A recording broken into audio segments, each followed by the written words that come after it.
क्या आप भी अपनी जिंदगी के कीमती 3035 साल खून पसीने की तरह बहाने के बाद बुढ़ापे में मात्र 1000 की भीख के सहारे जीने को मजबूर हैं? इसी कड़ी में जो लोग प्राइवेट सेक्टर में अपनी पूरी जवानी खपाकर एक लंबी नौकरी के बाद रिटायर हुए हैं या होने वाले हैं, उनके लिए भी सुप्रीम कोर्ट के उस ऐतिहासिक और मील के पत्थर साबित हुए फैसले के बाद एक नया सुनहरा रास्ता खुला था, जिसे हम हायर पेंशन या उच्च पेंशन का विकल्प कहते हैं। उच्च पेंशन के इस मुद्दे को लेकर आज भी लाखों लोगों के मन में कई तरह के भ्रम और सवाल हैं कि आखिर इसका कैलकुलेशन कैसे किया जाएगा, हमारी जेब से कितना पैसा कटेगा और भविष्य में हमें इसका कितना असली लाभ मिलेगा। तो भारत सेतु न्यूज़ के सभी दर्शकों को मैं यह साफ शब्दों में बता देना चाहता हूं कि ईपीएफओ अब अपनी पुरानी और उलझी हुई जटिल प्रक्रियाओं को आसान बनाने के लिए नए दिशा निर्देश और ऑनलाइन कैलकुलेटर को पूरी तरह से अपडेट कर रहा है, ताकि हर एक आम कर्मचारी को यह बिल्कुल स्पष्ट रूप से पता चल सके कि उसकी वास्तविक पेंशन कितनी बनने वाली है। अगर हाँ, तो अपनी कुर्सी की पेटी बांध लीजिए, क्योंकि आज का यह वीडियो आपकी जिंदगी का सबसे बड़ा टर्निंग पॉइंट साबित होने वाला है। अगले 20 मिनट तक अपनी नजरें स्क्रीन से 1 सेकंड के लिए भी मत हटाना। ईपीएफओ, ईपीएस 95 की न्यूनतम पेंशन और देश के करोड़ों कर्मचारियों की किस्मत का ताला खोलने वाले 8वें वेतन आयोग को लेकर दिल्ली के पावर कॉरिडोर से एक ऐसी भयंकर और सनसनीखेज खबर बाहर आई है, जिसने पूरे देश के श्रम संगठनों और सत्ता के गलियारों में भूचाल ला दिया है। नमस्कार और स्वागत है आप सभी का आपके अपने और देश के सबसे भरोसेमंद चैनल भारत सेतु न्यूज़ पर, जहां हम हमेशा बिना डरे आपके हक की आवाज़ को सरकार के बहरे कानों तक पहुंचाने का काम करते हैं। दोस्तों, आज की इस गहरी और विस्तृत चर्चा में हम उन सभी राज से पर्दा उठाएंगे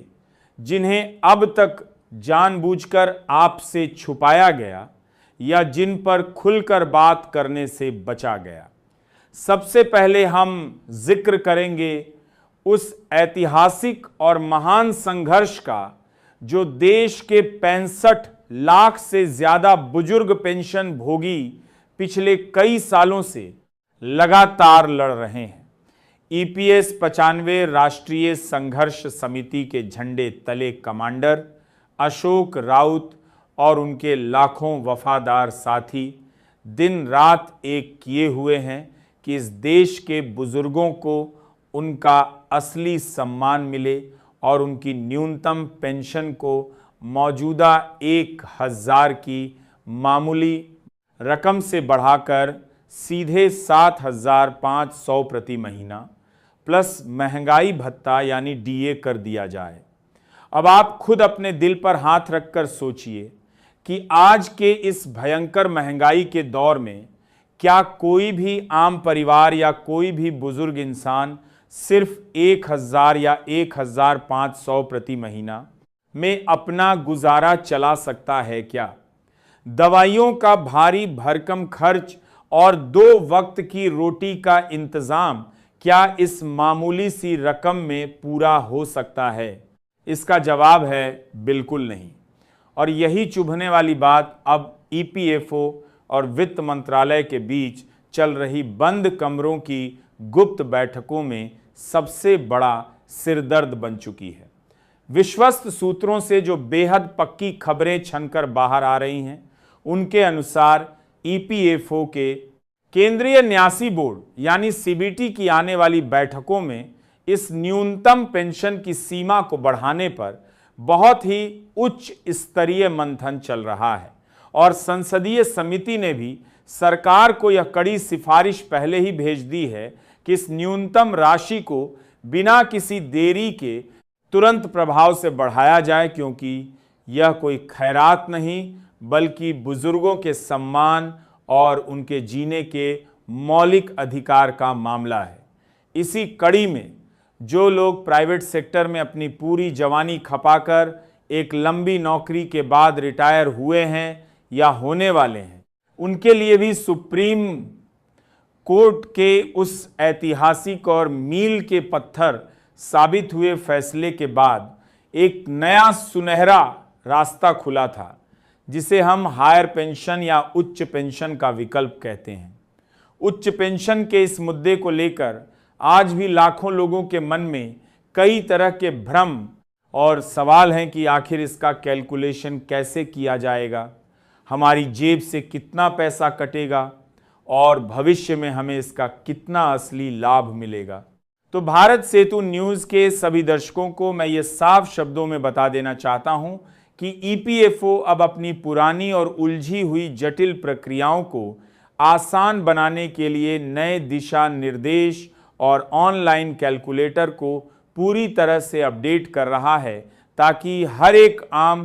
कर्मचारी को यह बिल्कुल स्पष्ट रूप से पता चल सके कि उसकी वास्तविक पेंशन कितनी बनने वाली है। इस पूरे मामले को लेकर सरकार पर इस वक्त चौतरफा और भारी दबाव बना हुआ है, क्योंकि एक तरफ देश का हर छोटा बड़ा कर्मचारी अपने भविष्य को पूरी तरह सुरक्षित देखना चाहता है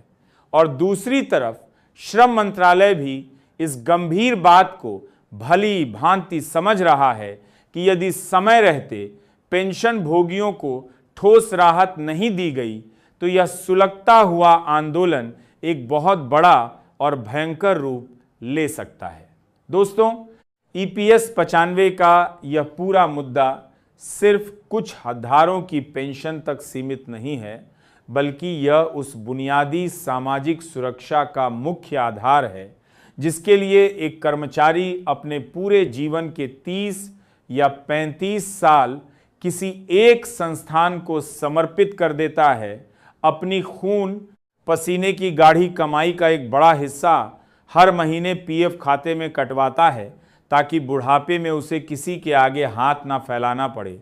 और जब अंत में उसे सिर्फ 1000 हाथ में थमा दिए जाते हैं तो उसका दिल पूरी तरह से टूट जाता है। और उसी दर्द को